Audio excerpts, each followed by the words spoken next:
but everybody calls me Hisco. I was born and raised in Mongolia, and I moved to Australia in '99. Since I moved to Australia, that I started looking into like graffiti and street art a bit more, and I went to art school in Sydney. It's only when I moved to Melbourne in 2010 that I just started painting walls, and haven't looked back since.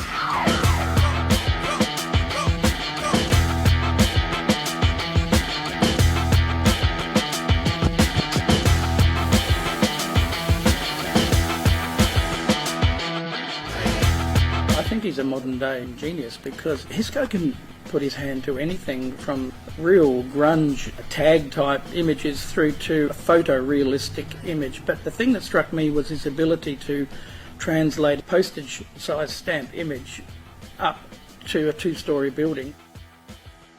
I've been painting all my life, and I understand the grid way of doing things as they used to do in the 15th century Italian Renaissance.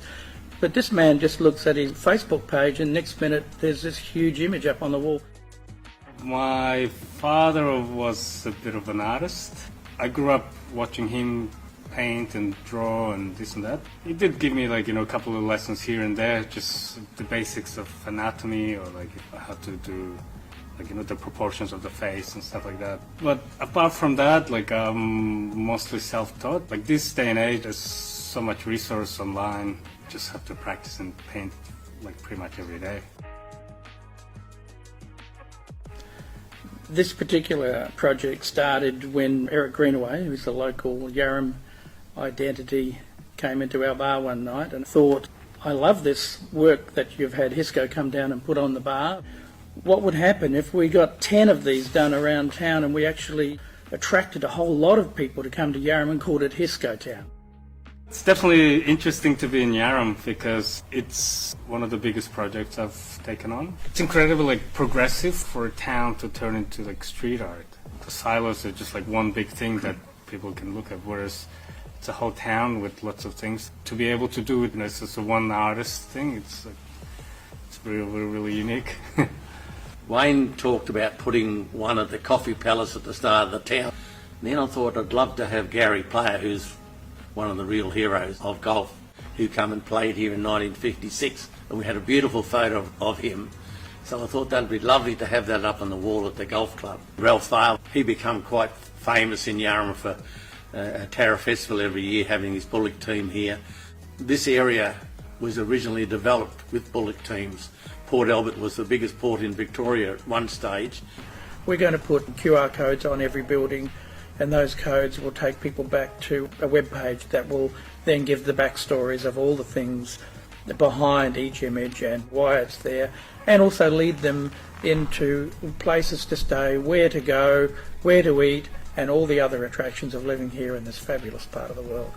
And of course we've got Kara, the first female National Park ranger, who was very, very famous in the early days. The bakery wall with Lim, who's a Vietnamese refugee who moved here in the 70s. And he just said he wants to say thank you to Australia for taking him in and his family, which is something I can really relate to myself, being a migrant and coming here. It has highlighted a lot of our history and historical people, and it was the wall owners themselves that really decided what was on each wall. Me and Jody wanted a bar scene. The mural itself is situated within the motel, where you can see it from the road. It's a bar scene with a Mongolian queen, pirates and some skeletons, and then there's things for kids to look and find.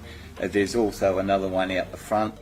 Street art, now brought into the country, it gives kids an opportunity to see what can be done. Then just out of Yarram, the Alberton pub, they wanted something very simple because it's an historic building, it's a beautiful old building, and they just wanted an image of horse and carts and the way beer in barrels was delivered back in the day. I really enjoy working in rural communities because people really show appreciation for this type of art. In the city, I've painted countless walls in around Melbourne and Sydney, and there's so much art there already that it's not as special. Whereas in smaller towns, I can see how it changes the local dynamics and local community being affected by presence of this artwork, and to me that's the reward for this kind of work. Ultimately, we want more people to come to Yarram. From the hundreds or thousands of people who are following this project on Facebook, it must have a big impact. This will become part of a tourist trail, and I think this adds to the Tarra Valleys and the Wilson's Promontories, the Long Pier, Agnes Falls, Port Albert and the murals. So I think it will help all of South Gippsland to become a tourist destination, not just Yarram.